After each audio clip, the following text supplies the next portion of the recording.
To replace a door or drawer handle mounting stud on your refrigerator, use a 3/32 Allen wrench or bit to loosen the set screws until you can detach the handle from the studs.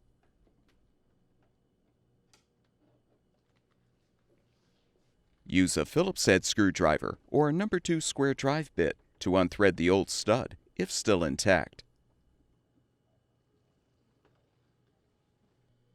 Install the new mounting stud by aligning it on the refrigerator door or freezer drawer and thread it into place.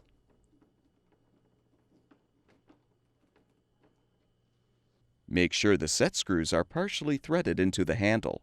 Then align the handle on the mounting studs and tighten the set screws.